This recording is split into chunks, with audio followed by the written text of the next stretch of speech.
Hello everyone! Steam is a wonderful place, isn't it?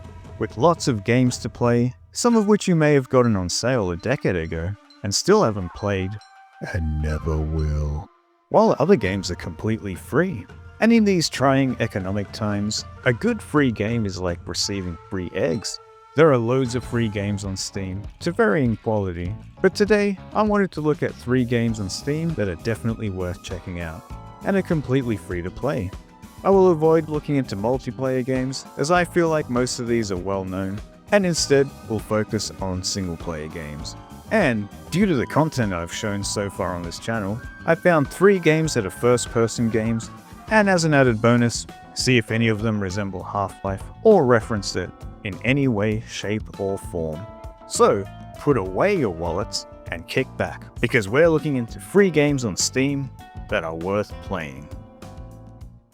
The way I found these games was simply by searching high and low on Steam search, filtering it for free games, and the first game I stumbled across was this peculiar but interesting looking game called Babbdi. Babbdi is a first-person exploration game set in the fictional city of Babbdi, which feels like a caricature of a post-Soviet Eastern European city, and to many of you watching, would be somewhat immediately reminded of Half-Life 2.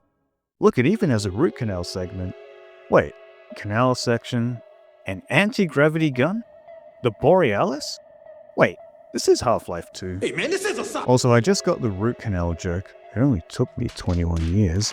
Graphically looking like a shovelware title from the early 2000s, it definitely helps build the bleak atmosphere of this worn-down city, and makes it look like one of those games that your uncle bought from a guy he knows, who sells games at the local market, and may or may not look out for the police. It's definitely an oddity, and it stands out in a good way.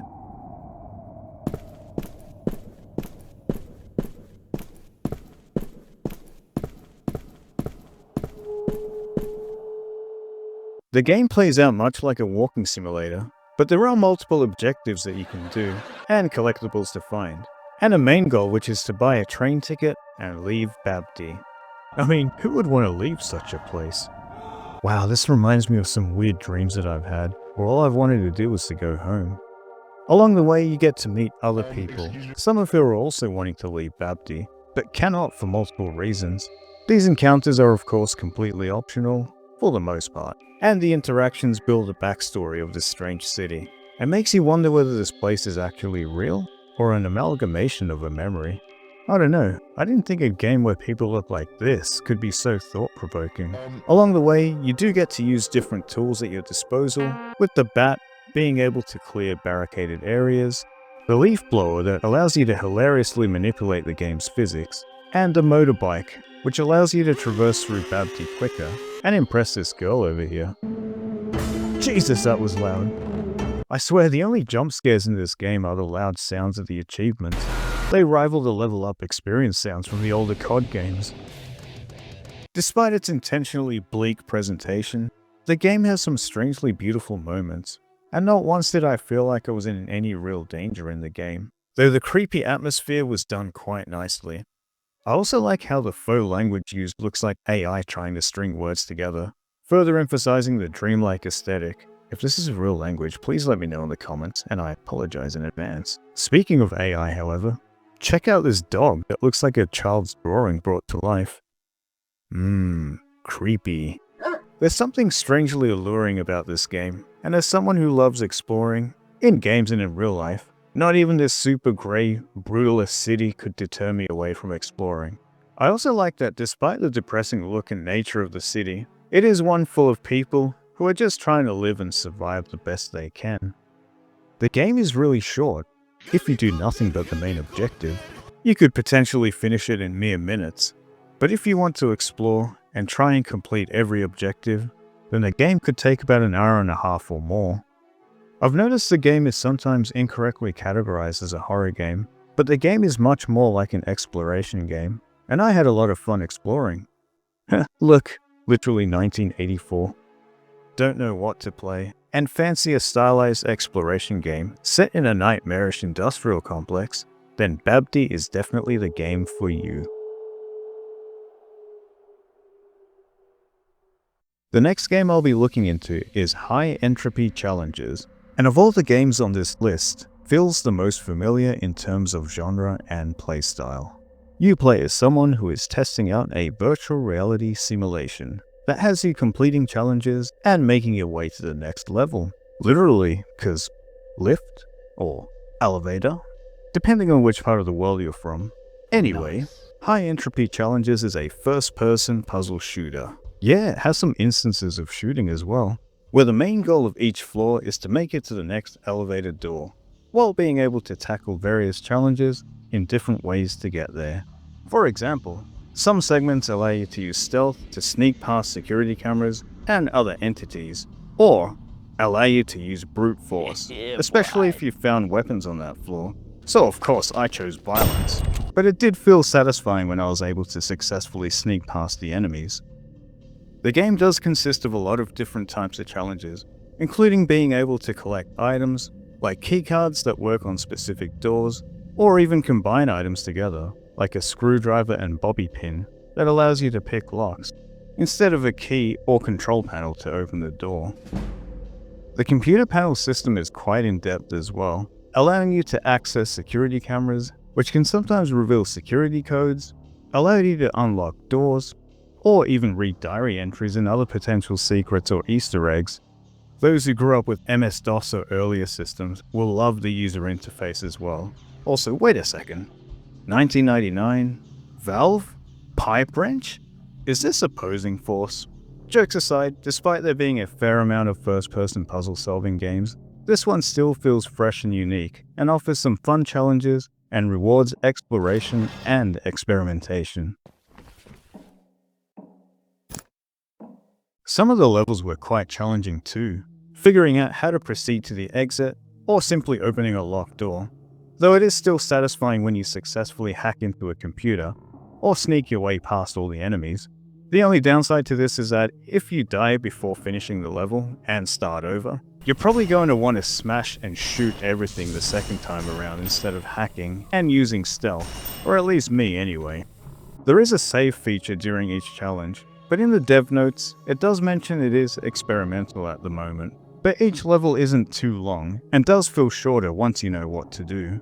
I swear there were a few times when I simply did not see that keycard sitting in plain sight, or realize there was a vent I could crawl into because it was hidden from my tunnel vision. I'm not the best at puzzle games, but I still very much enjoy them. The game does mention that the dev, I believe it was made by a single person, was testing the waters to see if people liked his game, and determine whether he would create a longer game and release it for purchase. In a way, you could see this game as a tech demo, but the fact that what we have here is quite cohesive and polished, I do recommend checking this out, even if you have no plans on potentially playing more of it. The game as it stands has 15 challenges, and if you're a completionist or achievement hunter, then there is plenty to replay just in these 15 challenges. I had a lot of fun with this one, and would like to see if this does get developed even further.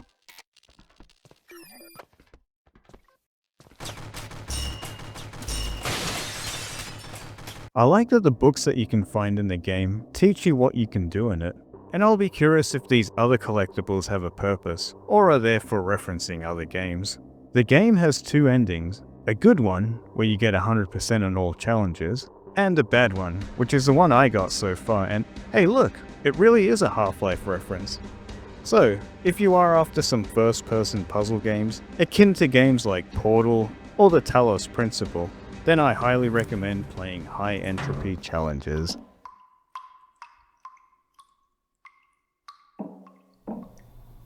Finally, we have Enna Dream Barbecue, which is not only the weirdest game on this list, but has to be one of the strangest, most unique games that I've ever played so far. Playing as a first-person puzzle platformer narrative game, Enna Dream Barbecue has you playing as Enna, who is either two people in one body, or someone with a split personality.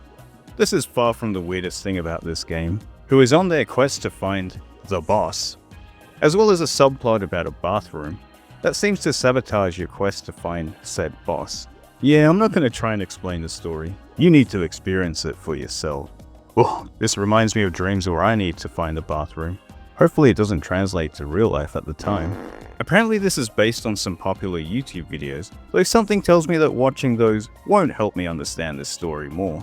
The game looks like LSD Dream Emulator on the PlayStation, only more like LSD Fever Dream Emulator. It's totally wild. The game plays in the first-person perspective, but shows off your character when interacting with other, very colourful characters, including this Japanese frogman, this French robot receptionist, a Russian coin cat, and a very animated Italian rat thing, just to name a few.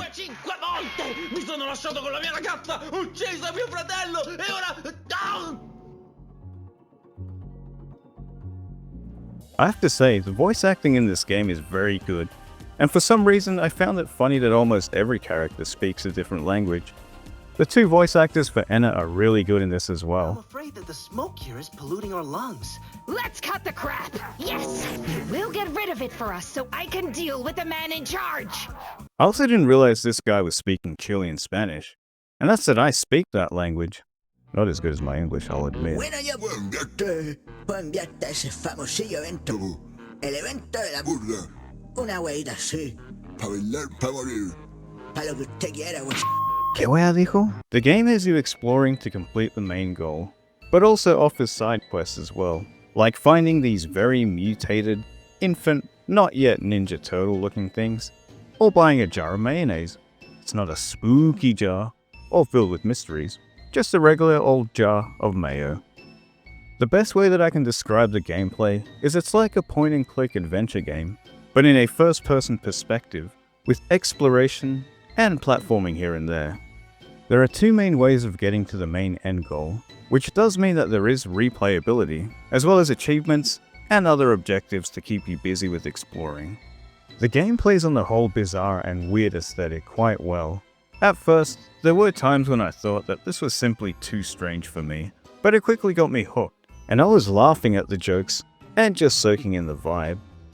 Some of the visuals remind me heavily of art and PC games from the 90s, most notably the likes of 3D Movie Maker, or Nickelodeon shows like Rocko's Modern Life, and for any Aussies watching this, might be reminded of the uniquely bizarre Mambo art style. There's something about this game that feels strangely 90s. I don't know if it's the graphical styles, the random humor, or both. It feels like I'm playing a PC game that I borrowed from the library, which I had never heard of before, and it was somehow labeled as educational because it briefly mentions dinosaurs or something. I'm not sure if this comparison makes any sense at all, but there's something uniquely familiar to this, despite how out of this world it is. In a way, it kind of feels like a love letter to 90s media, and I'm all for it. Each other, Anna. You are here because you want to be. I can see it in your eyes. After completing both paths that you can take, I've noticed that they both end with the same conclusion, but I swear I've barely scratched the surface with this game. I feel like I've missed a lot of secrets, and that's that I thought I checked every nook and cranny too. Well, looks like I can't compare this to Half-Life in any way. Oh look, we're in Zen. Also, one of the voice actors is VineSource streamer Vinny, who one of his favorite games is Half-Life, I think. So there is that link. No, not you again. So, while the game is completely free, there is one small catch. That being that technically, this is the first chapter of the game that was released for free, and the subsequent chapters, which haven't been released yet, require being purchased, which is fine of course, but I still wanted to include this in the video because it not only stands out on its own, but also because, I mean, look at it. I think it's worth trying out of sheer curiosity alone.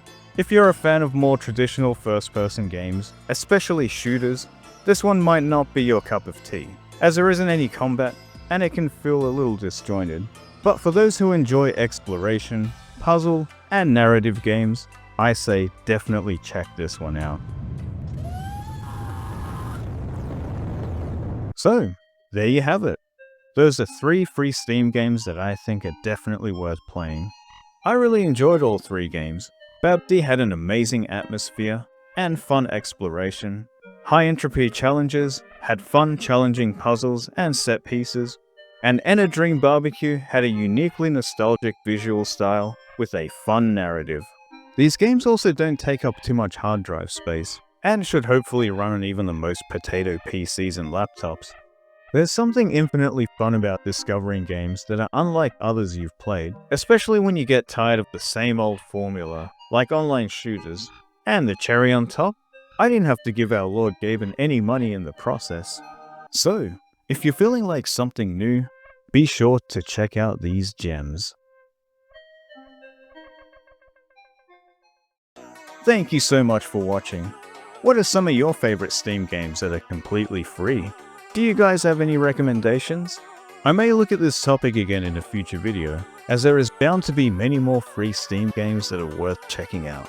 If you like this video, please feel free to like, comment, and subscribe, or check out some of my other videos.